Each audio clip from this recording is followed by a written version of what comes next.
বাংলাদেশ আফগানিস্তান সিরিজের প্রথম টি-20-তে মুখোমুখি হয়েছে। আজকে সেই খেলা, সেই ব্যাপার নিয়ে আলোচনা করার পর আমি আমার পেজে অ্যান্ড আমার কি বলবো হ্যান্ডেলে যখন খোঁজ করছিলাম, তখন বারবার একটা জিনিসই আসছিল যে খেলা কবে, কখন, কোথায়। কেউ ক্লিয়ার ছিল না যে বাংলাদেশের ম্যাচটা কখন। বিসিবিতে মিরপুরে যেই ম্যাচ চলছে, যেই আনলিমিটেড টেস্ট ম্যাচ চলছে, দিনের আলোয় শুরু হয়, সন্ধ্যা পর্যন্ত চলে, তাতে আমাদের এই টি-20 যেন হারিয়ে গেছে কালের গহ্বরে। শেষ পর্যন্ত খেলাকে আবারও স্পটলাইটে নিয়ে আলেন আমাদের 2-3 ক্রিকেটার। দুজন বলছিলাম কারণ দুজন 50 মেরেছেন। স্পটলাইটে নিয়ে আসার ক্ষেত্রে বাংলাদেশকে অভাবনীয় ফল থেকে বাঁচিয়ে শেষ পর্যন্ত জয়ের বন্দরে ফেরানোর ক্ষেত্রে যিনি শেষ মুহূর্তে রোলটা প্লে করেছেন, স্নায়ুক্ষয়ী মুহূর্তে ছক্কা মেরেছেন টানা দুটা।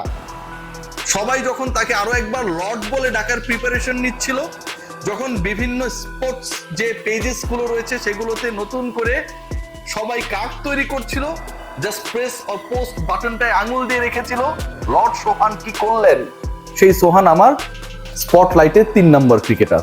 তানজিদ হাসান তামিম, পারভেজ হোসেন ইমন, এই দুইজনের কেন যেন ওপেনিং পার্টনারশিপ হচ্ছিল না। এই দুজন দলে থাকলেও কেউ কখনো ওয়ান ডাউনে নামছেন। সাইফ হাসান ওপেনিং স্লটের আমার রেগুলার ক্রিকেটার। যখন এই প্রিভিউ নিয়ে আলোচনা করছিলাম, তখনও সাইফ ছিলেন রেগুলার ওপেনিং স্লটের ক্রিকেটার হিসেবে। আজকে ঘটনা উল্টো ঘটলো। সেই দুজন, যেই দুজনকে আমরা তামিম পরবর্তী সময়ে নতুন করে পেয়েছিলাম, যেই দুজনকে কেন্দ্র করে আমাদের সবচেয়ে বেশি আশা সঞ্চারিত হয়েছিল যে আমরা ক্রিকেটার পাচ্ছি না, ওপেনিং এ কে খেলবে, হায় হায় অবস্থা, সেই দুজন আবারও ওপেনিং স্লটে ওপেনিং এ খেলার সুযোগ পেলেন। 150 পেরোর স্কোর যখন বাংলাদেশকে চেজ করতে হবে। 73 রানে 5 উইকেট হারানো আফগানিস্তান শেষ পর্যন্ত 150 পেরিয়েছে বাংলাদেশের স্লগ ওভারে বাজে বোলিং এর কারণে। 18তম ওভারে যখন তাসকিন 22টা রান দিয়ে দিলেন, তখন 150-র ম্যাজিক ফিগারে আফগানরা চলে যাবে সেটা নিয়ে কোনো সন্দেহ ছিল না। বাংলাদেশও সেই 150 পেরিয়ে যাবে উইথ কমফোর্টেবল সিচুয়েশন, সেটা নিয়েও কোনো ধরনের ডাউট ছিল না। কিন্তু সেই ডাউট তো বাংলাদেশ ক্রিয়েট করবেই। 9 রানের মধ্যে 6 উইকেট নেই। এই যে 9-6-এর খেলা, 9-6-এর খেলা যখন চলছিল, 6 জন ব্যাটার নেই, সাথে রিভিউ নেই। আমাদের প্রিয় ক্যাপ্টেন জাকের আলী অনিক, তিনি আরো একবার ফেল করেছেন। এবং বাংলাদেশ যেহেতু জিতেছে, জাকের আলী অনিকের সকল ধরনের ব্যর্থতা থেকে তিনি মুক্ত হয়ে গেছেন।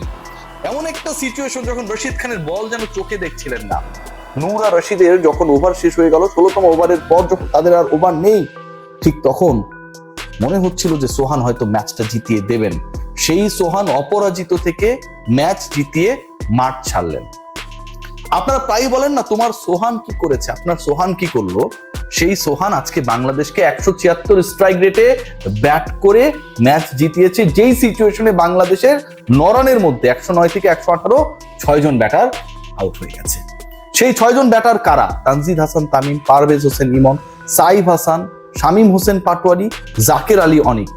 নামগুলো একবার ফিল করে দেখুন। এই 6 জন ব্যাটার যখন আপনার উইকেটে থাকে না, যখন আউট হয়ে যায়, রশিদ খানের বলে একটার পর একটা উইকেট পড়ছে, একটার পর একটা ভুলভাল রিভিউ নিয়ে শেষ পর্যন্ত তানজিম সাকিবের জন্য আমরা রিভিউ যখন রাখলাম না, যখন বাংলাদেশ 109 বিনা উইকেটে থেকে, মানে কি বলবো, যে 6 ওভারে 50 পেরোনো বাংলাদেশ, 11 ওভারে 100 পেরোনো বাংলাদেশ যখন পরাজয়ের ক্ষণ গুনছিল, ঠিক তখন নুরুল হাসান সোহান তার আনঅর্থোডক্স শট খেলে বাংলাদেশকে জিতিয়ে দিলেন।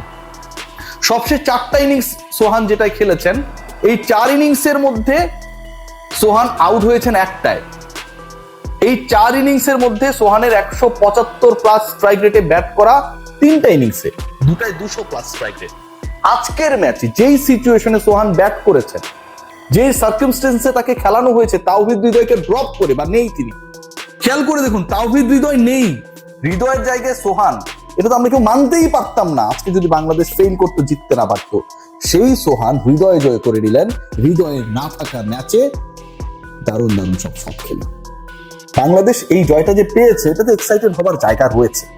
কেন রয়েছে? দেখুন, তারা 2 ম্যাচ হেরেছে, ফাইনালে যেতে পারে নাই। এশিয়ার 2 নম্বর দলকে প্রথম ম্যাচে এসে সিরিজের হারিয়ে দেয়া, যেই ম্যাচে এমন একটা মোমেন্টাম ক্রিয়েট হয়েছিল যখন মনে হচ্ছিল বাংলাদেশ হয়তো 10 উইকেটেও জিততে পারে, এমন একটা মোমেন্টাম ক্রিয়েট হয়েছিল যখন মনে হচ্ছিল বাংলাদেশ এই ম্যাচটায় অন্তত 20 রানে হারতে পারে, এমন একটা সিচুয়েশন ক্রিয়েট হয়েছিল। যখন আমি এই কনটেক্সটে আমার আজকের কন্টেন্টটা বানাবো কি বানাবো না বিরক্তির কারণে দ্বিধান্বিত হয়ে পড়েছিলাম, ঠিক তখন বাংলাদেশ ম্যাচটা জিতেছে। ঠিক তখন বাংলাদেশ এই ম্যাচ জিতেছে যখন আমরা মোটামুটি ফেসবুকে বাংলাদেশকে পচিয়ে, সোহানদেরকে গালি দিয়ে, জাকের আলীর ফালতু ব্যাটিং নিয়ে নতুন করে গবেষণাপত্র লেখার জন্য প্রিপারেশন নিয়েছি। ঠিক তখন বাংলাদেশ এই ম্যাচটা জিতেছে। বাংলাদেশ এই ম্যাচটা জিতেছে ঠিক তখন যখন এরকম সিচুয়েশনস গুলো এলেই বাংলাদেশ হেরে যায়, ঠিক তখন। সো এই জয়টা I think it's a very special win for our country, for Bangladesh cricket. একই সাথে আন্ডার প্রেসার কিভাবে ম্যাচ বের করতে হয়, আন্ডার প্রেসার কিভাবে শারজাহ তো হচ্ছে আফগানিস্তান ক্রিকেটারদের একদম ঘরবাড়ি। আমরা দেখি না যে বিভিন্ন সময় মোহাম্মদ নাবিরা তাদের মার্সিডিজে চড়ে পাশা থেকে আসেন, গাড়িটা লক করে দিয়ে চলে আসেন, পেছনে কিটব্যাক, তারপরে হচ্ছে ড্রেস চেঞ্জ করে প্যাড আপ করে মাঠে নেমে পড়েন। মানে ব্যাপারটা এরকম। মিরপুরে আমাদের যেমন থাকেন নানা ক্রিকেটার, আফগানিস্তানটা যেন তাদের জন্য, আফগানিস্তানদের জন্য যেন শারজাহ হচ্ছে সেখানকার মিরপুর। সো ওই জায়গাটায় এই জয়টা আমার কাছে মনে হয় ইন্সপায়ারিং। একই সাথে আন্ডার প্রেসার জয়টা ইন্সপায়ারিং। একই সাথে আফগানিস্তানের মতো একটা দলকে টানা 2 ম্যাচে বাংলাদেশ খারাপ করেছে, আবার আফগানিস্তানের বিপক্ষে সবশেষ 2 দেখায় টানা 2 ম্যাচে বাংলাদেশ জিতেছে, এটাও কিন্তু আমার কাছে মনে হয় যথেষ্ট ইন্সপায়ারিং। আজকের ম্যাচে অনিন্দ সুন্দর ব্যাটিং আমরা দেখেছি, 100+ পার্টনারশিপ ওপেনিং আমরা দেখেছি, 34 বলে তামিমের 50 দেখেছি, 35 বলে ইমনের 50 আমরা দেখেছি, মাঝখানে উইকেট পতন আমরা দেখেছি, এবং শেষে গিয়ে যাকে নিয়ে মোটামুটি আরো একবার তীর্যক আলোচনা করার প্রিপারেশন নিয়েছিলাম, তার ব্যাটিং ঝড় আমরা দেখেছি। উইকেটে গিয়ে কেমন ছটফট করেন, সামনে যান পেছনে যান। আজকে ওই শটগুলোই বাংলাদেশকে আলটিমেটলি জয়ের বন্দরে ফিরিয়েছে। শেষ 2 ওভারে যখন 16 রান প্রয়োজন, তখন যদি একটা উইকেট পড়ে যেত, এই অসাধারণ জয়টা হয়তো বাংলাদেশ পেত না। অথবা যেভাবে রিভিউ নষ্ট করে বাংলাদেশের 12টা বাজিয়েছেন শামীম হোসেন পাটোয়ারি এবং জাকের আলী অনিকরা, বাংলাদেশ হয়তো এই জয়টা পেত না। তারপরও কথা থেকে যায়, এই দলে জাকের ছাড়া আর কেউ কি ক্যাপ্টেন্সি করার যোগ্য না?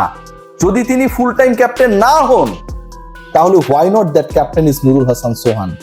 বিপিএল এ ক্যাপ্টেন্সি করা, আন্ডার প্রেসার সিচুয়েশনে ব্যাটিং করা, অসাধারণ কিপিং করা, গ্লোবাল সুপার লিগে দলকে চ্যাম্পিয়ন করা, তারপরের আসরে রানার্স আপ করা, নুরুল হাসান সোহান একসময় ধানমন্ডি ক্লাবকে প্রিমিয়ার লিগে চ্যাম্পিয়ন করেছেন পর্যন্ত, সেই ক্রিকেটারকে রেখে, সরিয়ে রেখে, দূরে রেখে, চান্সের বাইরে, 11-এর বাইরে রাখার চেষ্টা করে আমরা যার হাতে ক্যাপ্টেন্সি আমদানি তুলে দিই, এই যে কনস্পিরেসি গুলো চলে, নেপোটিজম গুলো চলে ন্যাশনাল টিমে, এটা আসলে কতটুকু হেলদি প্র্যাকটিস?